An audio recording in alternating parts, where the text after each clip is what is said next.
Austin, Texas. A woman's chilling scream filled with fear and desperation shattered the calm of the night. What happened?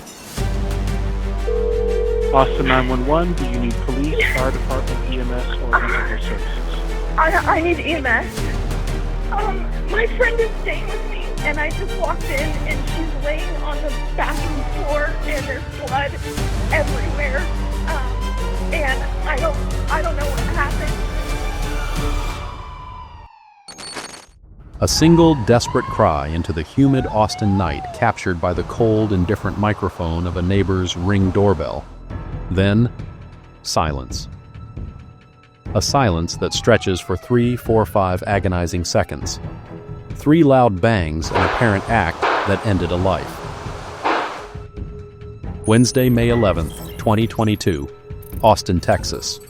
This is the moment a chilling mystery begins. And for one woman, 25-year-old Anna Moriah Wilson, it is a tragic, needless end. Austin, please! Do I stop? I don't know what happened. I just walked in on her. Welcome to my channel. Tonight we're in Austin, Texas for a case that is far more than a single homicide. It's a story about a rising star whose life was cut short at her absolute peak. It's a story about a volatile love triangle fueled by persistent online monitoring and harassment, culminating in a 43-day international search for a suspect who allegedly attempted to alter her appearance to evade accountability. To be honest, when I research cases involving couples, I'm especially cautious with love triangle situations. They're far more complicated than typical relationships, and frankly, they're harder to tell because they hurt more. Did you kill Mel? No. This is Anna Moriah Wilson. To her friends and the cycling world, she was simply Mo. At 25, she was already a standout force, focused, disciplined, and fearless on a bike.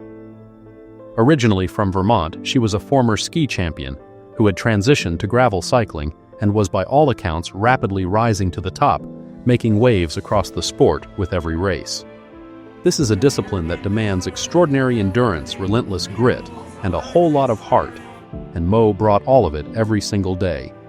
She was adventurous, vibrant, and widely loved by friends, teammates, and even competitors who respected her talent. She was living in San Francisco and had flown to Austin for just one weekend to compete in a race in nearby Hico and reconnect with familiar faces. People often said she had a certain light about her, an energy that could fill a room and lift everyone around her. By any measure, she was a top-tier athlete, someone nearly everyone had only praise for. Imagining harm coming to her felt like watching a stained glass window shatter beauty fractured without reason. Why would anyone ever want to hurt someone so full of life promise and generosity? In May 2022, that race brought her to Texas.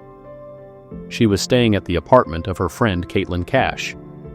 The home itself was a relatively compact, welcoming space, warm with personal touches and the easy comfort of familiarity.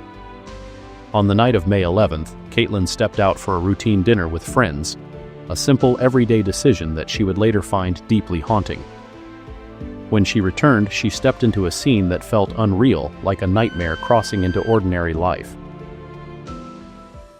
The 911 operator coached her on how to perform chest compressions. Count out loud so I can count along with you. Listen to that. You can hear the raw, unmistakable panic, the desperation in Caitlyn Cash's voice. She's performing CPR on her friend, counting out loud through her terror. 2, 3, 4. In that moment, she was a true hero fighting a battle that tragically was already lost. I can't even begin to imagine the horror and trauma she endured. This is a surreal, life-altering event. She is a hero for what she tried to do. But the first officers on the scene knew this battle was lost before it even began. This wasn't just a tragic discovery, it was a cold-blooded murder. As they assessed the situation, an officer noted something that confirmed their worst fears. CSF in there. Oh, we got CSF in there. Cerebrospinal fluid, the clear, colorless liquid that cushions the brain and spinal cord. Its presence oozing onto the floor meant only one thing: The bullets had not just grazed, they had pierced her skull. Moriah Wilson was gone in an instant with a cold, devastating finality. There was no saving her. The scene responders found was disturbing, and it told a very clear story. Mo Wilson was lying on the bathroom floor. The room had turned red. It seemed to be everywhere. But what was more chilling was what wasn't there. There was no sign of forced entry. The door was locked. There was no disarray. The drawers weren't pulled out. Nothing seemed to be missing. Her wallet, her laptop, all her valuables were untouched. This wasn't a robbery. This wasn't a burglary gone wrong. That apparent targeted close-range act immediately takes me to this was personal. The autopsy would later underscore the personal nature of the attack. Mo had sustained 3 gunshot injuries from a handgun. 1 round had passed through her hand, a defensive attempt. Think about that for a second. That means she saw it coming. She saw her assailant, and in that last split second of fear, she had raised her hand in a final futile attempt to protect herself. The same round then struck her head, another gunshot injury to the head, and then the 3rd shot, the final fatal shot, a through-and-through injury center mass to the chest, a round that traveled directly through her heart. It was fired at close range with such force that it passed through her body and struck the floor beneath, leaving a mark in the tile. This was rage. This was a targeted attack. The person who did this didn't merely intend to end Mo Wilson's life. They wanted to erase her. They stood close and delivered a final fatal shot to her chest. This is a level of harm that signals deep hostility. This is excessive force. This is a signal. As police secured the scene, they found spent shell casings 9mm, but they also found a clue, a puzzle piece as one officer called it. Mo was a professional cyclist. Her bike, a top-of-the-line, very expensive machine, was supposed to be right inside the door. It was gone. The missing bike briefly sent officers down the exact path the killer likely intended. Was this a robbery gone wrong? They immediately began searching the perimeter. Now this could point back to a robbery, but it just didn't fit. Why take the bike and leave her wallet, her laptop, everything else? It felt wrong. The discovery came quickly. A short distance away, in a dark wooded area thick with Kudzumo's bike, had been discarded in the weeds, left without care. This single act shifted the entire investigation. It wasn't about theft. It was about something else entirely. And this, for me, is a chilling piece of psychological insight. The assailant took the bike, but why? Was it a clumsy, panicked attempt to stage a robbery? Or was it something more symbolic, a final contemptuous insult to the victim? Was it the perpetrator's way of casting aside the very thing that made Mo successful, the very thing that brought her into their world? It feels like a final act of disrespect. It's a glimpse into the assailant's mindset. This thing you loved, this thing that made you you, is worthless. The police now had 2 things: a personal rage-fueled, targeted act, and an assailant who was sloppy or symbolic enough to toss a multi-thousand-dollar bike into the bushes. They needed a suspect. They turned to Caitlin Cash. Who was Mo? With who did she know in town? Mo was from out of town. Her circle was small, but Caitlin Cash gave them a name that would blow this case wide open. Caitlin told police she knew Mo had been with her friend, Colin Strickland. Colin Strickland, 35 years old. A professional cyclist himself, highly decorated, well-known, and sponsored within the same tight-knit community. This is where the story gets complicated and frankly deeply disturbing. You see, in the world of true crime, we know that the vast majority of homicides aren't stranger on stranger. The killer is almost always someone in the victim's orbit. And Colin Strickland wasn't just in Mo's orbit. He was the last person to see her alive.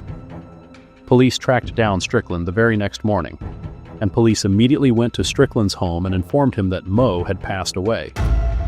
We can see Strickland's eyes and face. There's really no easy way to say this, sir. So apparently last night she passed away. It's an open investigation, but is being investigated as a homicide. His eyes widen. His mouth falls open. Clearly, he's in shock, unable to believe what he's hearing. It appears to be a genuine reaction, but is it really? On the surface, it's a look of pure shock. The life just seems to drain out of him. He tells police his story. He says he and Mo were friends. That day, they had met up, gone for a swim at a popular community pool called Deep Eddy, then went and grabbed burgers. There's surveillance footage of them eating. Everything seems normal, friendly. He says he dropped her off at Caitlin Cash's apartment around 8:30 p.m. on his motorcycle, watched her go inside with the key code, and then left.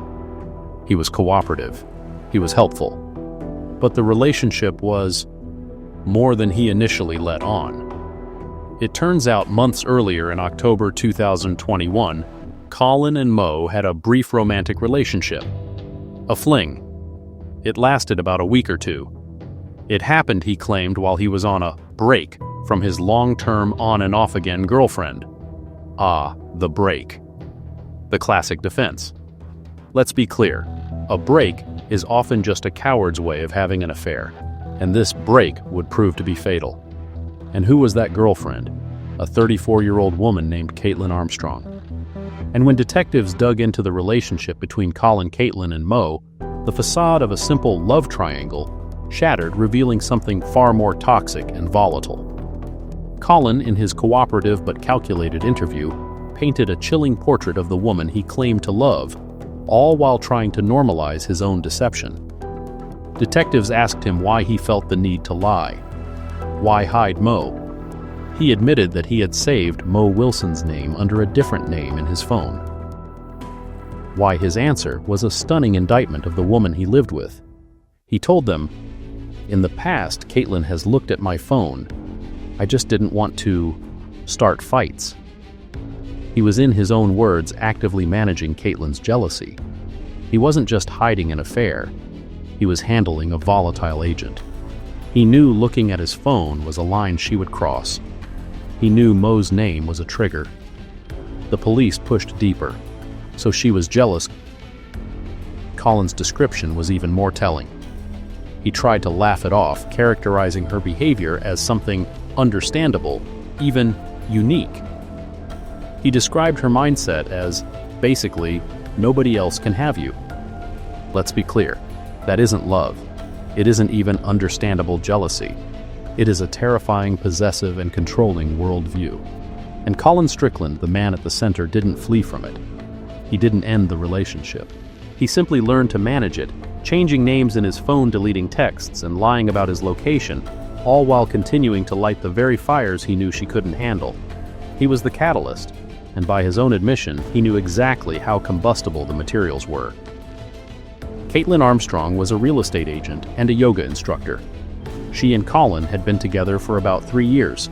They lived together. They were enmeshed. They even started a business together restoring vintage trailers. This wasn't a casual girlfriend. This was a life partner. Their finances, their social lives, their professional lives, all intertwined. This fact is crucial. The stakes for her weren't just emotional, they were financial. But the relationship, by Colin's own admission, was volatile. And here is where Colin Strickland, a man who will not be charged with any crime, becomes the central fatal catalyst in this story. Listen to how he described his relationship with Kaitlin Armstrong to the police. I really love her. I just have been not convinced that I want to be like life partners with her. Let's pause on that. I really love her, but I'm not convinced I want to be life partners.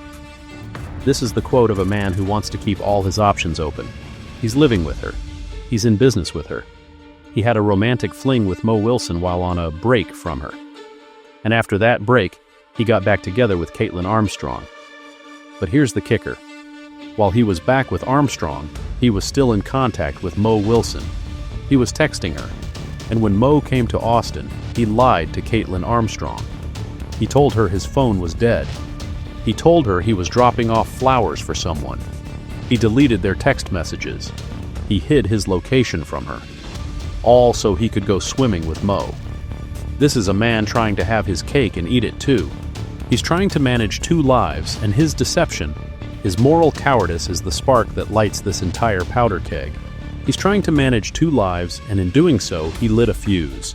He just had no idea how explosive the bomb was. Or maybe he did, and he just didn't care enough to stop. While police are talking to Colin Strickland at his house, they're taking inventory. They see a 2012 Jeep Cherokee, a dark-colored SUV with a bike rack on the back. Suddenly, all the pieces snap into place. Detectives had just seen this. Security cameras from Caitlin Cash's neighborhood showed a dark-colored SUV, just like this one, circling the block multiple times that day, watching the location. And let's be clear, this wasn't a single pass-by. The reports state the vehicle drives by there several times. This is not a crime of passion. This is not a sudden outburst.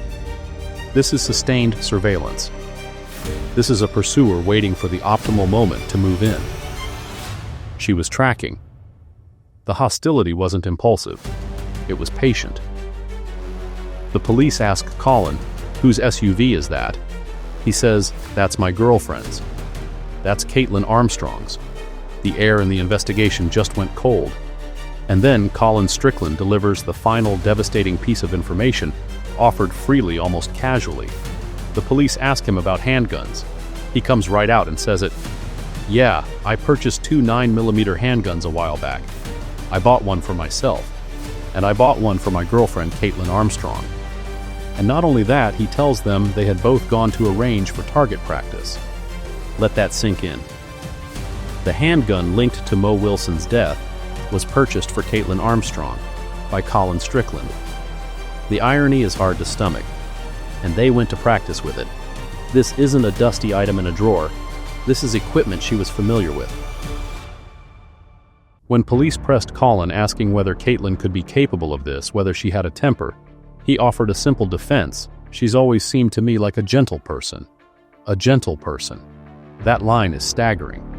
To me, it reads like someone either too absorbed in his own world to notice the storm of hostility building around him, or someone reaching for self-preservation, trying to convince the detectives and maybe himself that he hadn't been living beside an assailant. Perhaps both can be true. Either way, his description proved tragically wrong. Then investigators obtained the neighbor's Ring doorbell footage and aligned the timestamps. It's arguably the most chilling detail in the timeline. 8:36 p.m. Colin Strickland's motorcycle pulls away. 8:37 p.m. 1 minute later, a dark-colored Jeep SUV arrives at the house. That 1-minute gap tells a story the assailant was close watching, waiting for the precise moment when the house would be most vulnerable. From where I stand, that's not chaos. That's choreography. According to the sequence, the person didn't rush in blind. They moved within seconds of Colin's departure, suggesting proximity awareness and intent. This does not look like a spontaneous outburst. This is a determined pursuer, patient enough to hover and precise enough to act when the window opened. And that's what makes this so unsettling. The calm between movements, the careful timing, the sense that every step was premeditated. As a viewer of the evidence, I can't shake the feeling that the timestamps don't just mark minutes, they map a mindset. The investigators now have a prime suspect, the girlfriend of the man the victim was last seen with, the girlfriend who owns the same type of handgun used in the homicide, the girlfriend who owns the same type of SUV seen circling the area, the girlfriend whose partner allegedly misled her to be with the victim that very day. This is it. This is the one. They need to talk to Kaitlin Armstrong immediately, and here they get a fortuitous break. While running her name, they find an active warrant for her arrest, and notably, it isn't for a violent or property offense. It's a theft of service warrant related to an unpaid cosmetic procedure. It's a striking, almost surreal detail, a person allegedly so focused on appearance that she left a $650 bill unsettled. It's a small detail, but it adds a telling note to the picture investigators were forming. The warrant provided legal grounds to proceed. They located her and detained her for questioning. Now watch this footage closely. This appears to be a textbook display of deflection. Initially, Kaitlin Armstrong looks cool and relaxed, maybe even confident, at times dismissive, as one analyst described it. They talk about the Botox warrant. She seems unfazed, maybe a little annoyed. But then the detective explains that the warrant is invalid. The birth date is wrong. It's not her. Are you familiar with what you have going on with that? No idea. Okay.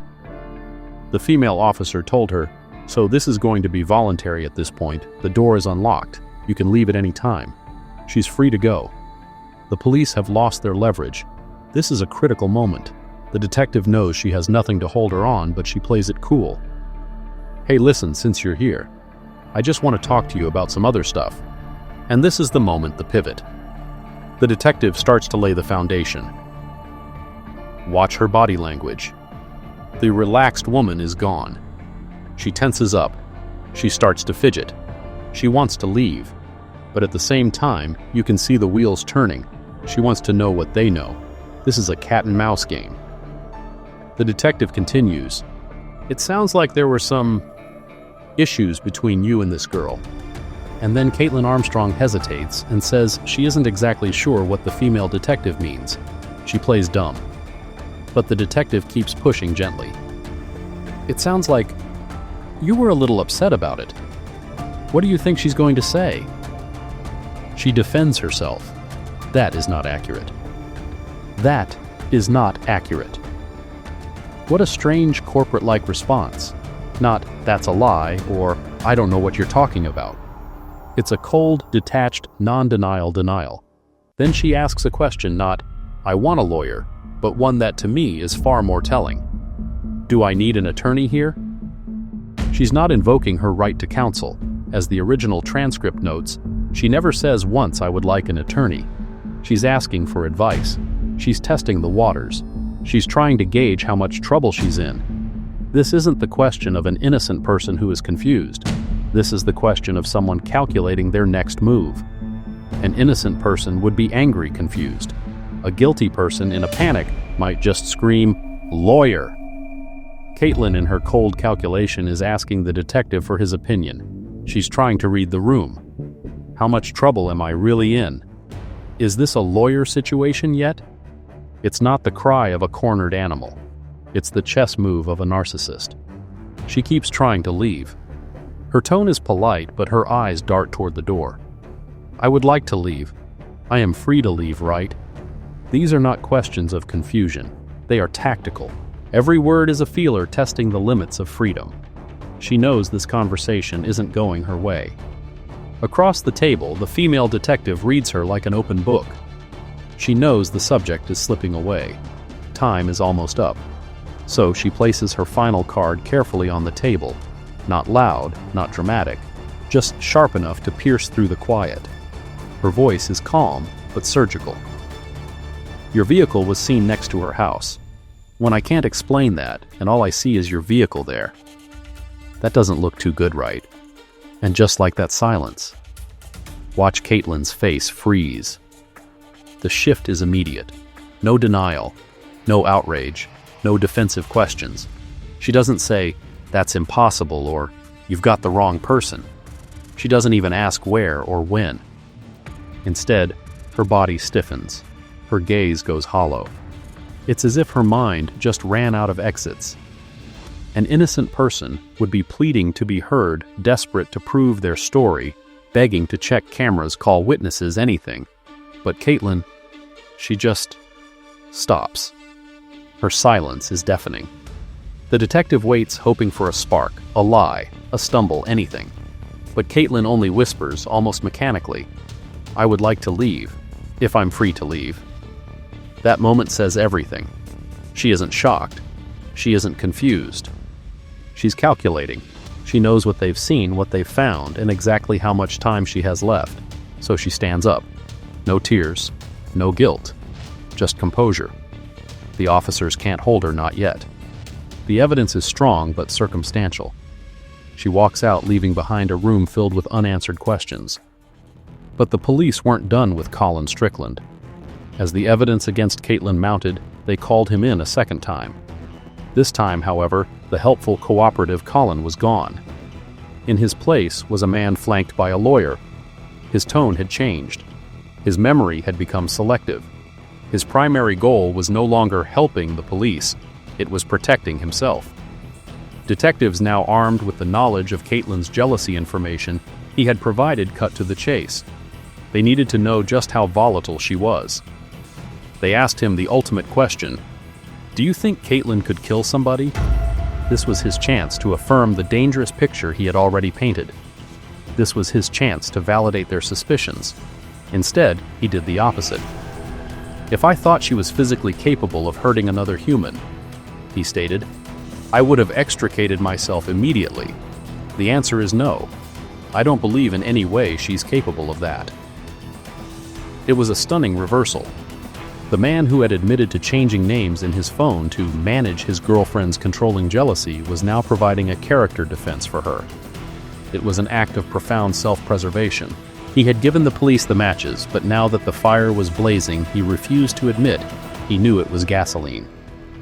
In that moment, Colin Strickland made it clear he was not a witness. He was a survivor, and he would say whatever he needed to walk away from the ashes. For investigators, this silence speaks louder than a confession. It's the sound of someone who knows she's been caught but not cornered. And Kaitlin Armstrong knows it too. The very next day, she moves with precision. She sells her Jeep, the same one caught near the victim's house at a CarMax in South Austin, for over $12,000 in cash. It isn't panic, it's strategy. Within 48 hours, she turns evidence into escape money. Cold, composed, ready to vanish. That's not fear, that's preparation. Just days after walking out of that interrogation room, Kaitlin Armstrong vanishes. On May 14th, she boards a flight at the Austin Bergstrom International Airport. We see her on surveillance footage walking calmly through security, a yoga mat tucked under her arm. A picture of normalcy, a yoga teacher on her way to a class. She flies from Austin to Houston and then to LaGuardia Airport in New York. She makes her way to New Jersey, where her sister lives. And then the trail goes cold. Kaitlin Armstrong is gone. Poof. Local law enforcement knows this is bigger than them. They call in the big guns, the U.S. Marshals.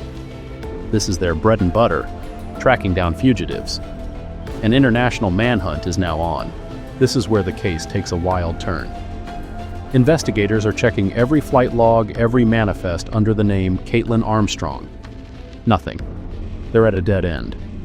Then they get a piece of information from her family. Her sister's passport is missing. This is a betrayal on another level. She's not just running, she's dragging her own family into her web of lies. It's a long shot, a desperate gamble. They stop searching for Kaitlin Armstrong, and they start searching for her sister's name.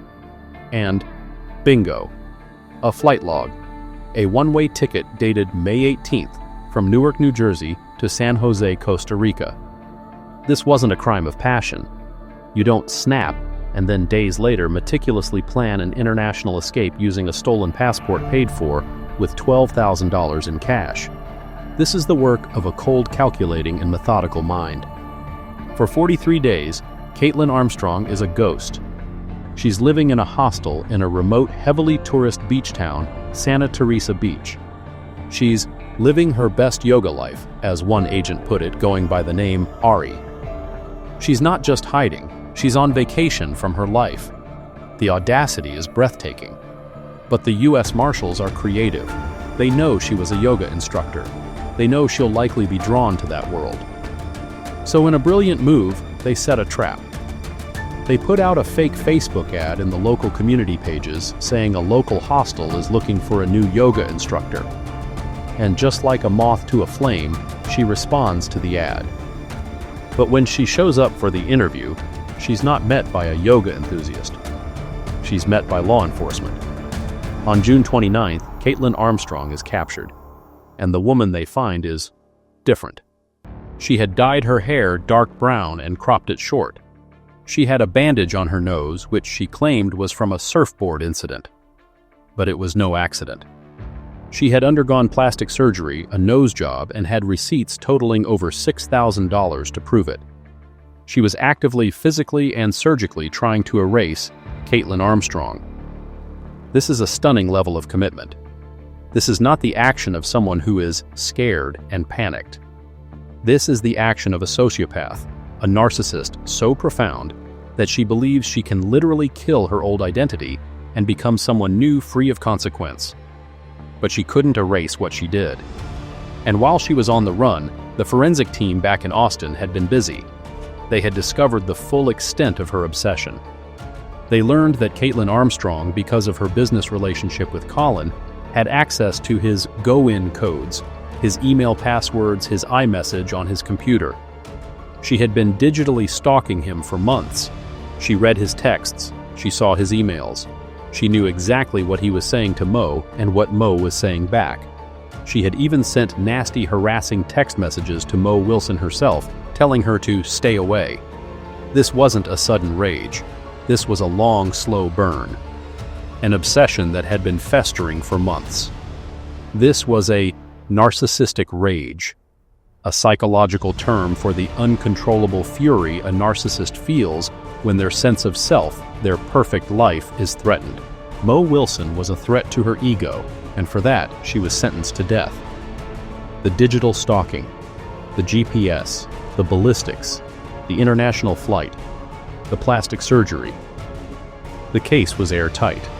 Kaitlin Armstrong was extradited back to Texas to face justice.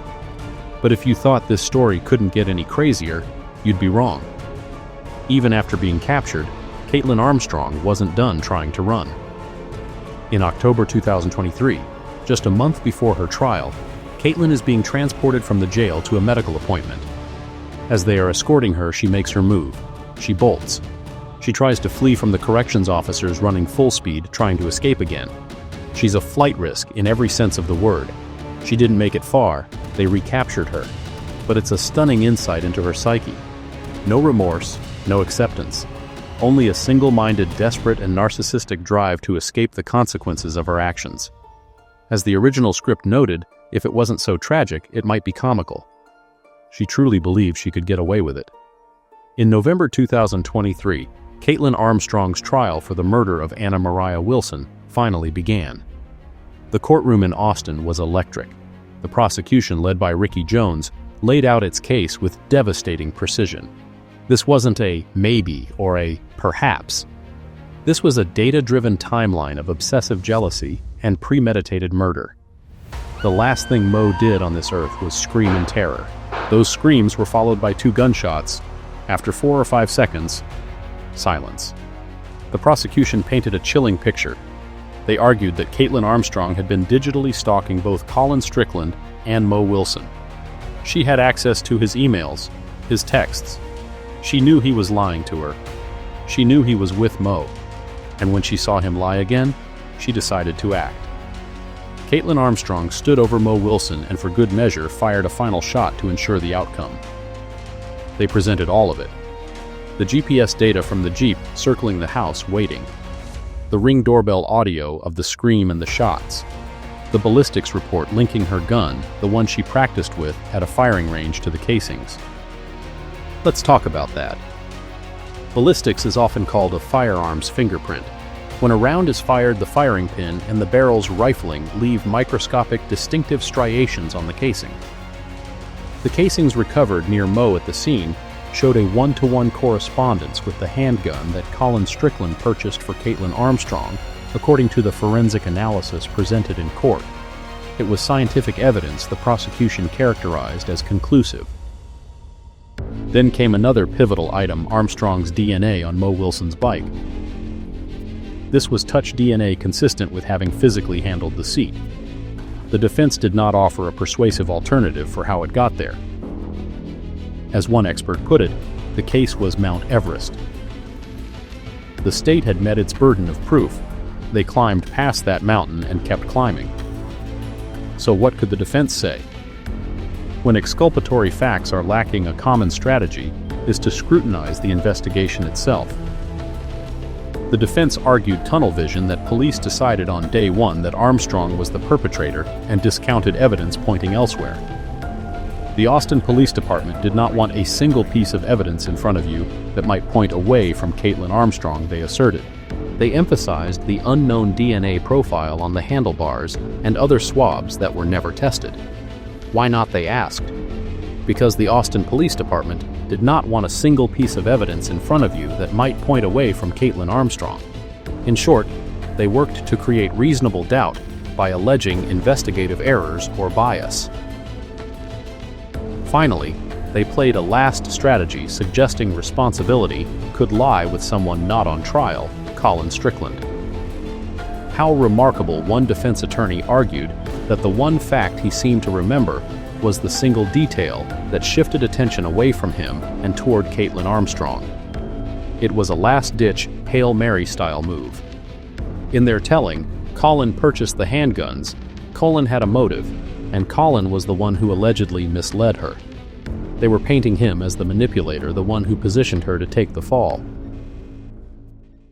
And as for the flight to Costa Rica, the cosmetic surgery, the later attempt to evade custody, the defense tackled it head-on, anticipating what the jury might think. She ran. Only a guilty person would run, they echoed, and then they tried to reframe it. Was she scared? Did she fear her boyfriend might have been responsible for a death? That whoever harmed Moriah Wilson might target Kaitlin Armstrong next? That was their argument. She wasn't fleeing guilt, she was fleeing fear. It was a narrative, a story, but one with gaps. You're so afraid of an unknown perpetrator that you sell your car for cash, allegedly use your sister's passport, fly abroad, and undergo cosmetic surgery on your nose. For many, that sequence strained credulity. The jury wasn't buying it. After roughly 2 hours of deliberation, a notably brief span for a homicide trial, they returned with a verdict: the state of Texas versus Kaitlin Armstrong. Verdict of the jury: we, the jury, find the defendant, Kaitlin Armstrong, guilty of the offense of murder. Guilty. The next day, the court reconvened for sentencing, and this is the part of the story that often gets lost in the headlines. This is the human cost. Caitlin Cash, the friend who found Mo, who tried to save her, gave a gut-wrenching victim impact statement. She said, "I want you to know that I fought for Mo with everything I had. That at night, I still feel so many things. Guilt, from not protecting Mo for not coming home sooner. I'm angry at you, at the senselessness. I feel deep sadness for the road ahead that Mo's family must continue to walk." Mo's mother, Karen Wilson, looked directly at the woman who murdered his daughter. "I hate what you did to my beautiful daughter. It was very selfish and cowardly. If you allowed yourself to actually know her, you never ever would have wanted to hurt her. This never would have happened. You ruined your life, your family's lives, our lives." She delivered a message of shattering grief and unshakable strength spoken to the person responsible. "When you aimed at Moriah's heart, you broke mine too. You ended her life here on earth, but you did not silence her. Her spirit is vibrant and present, and nothing you do can ever change that. Moriah now rests in God's pure light and love, and nothing can ever touch her with harm again." She paused, then continued, steady but trembling. "You wounded our family, yet you cannot erase who she is. Every memory, every laugh, every mile she rode still lives. You took her from our sight, but you will never take her from our hearts." A mother's words.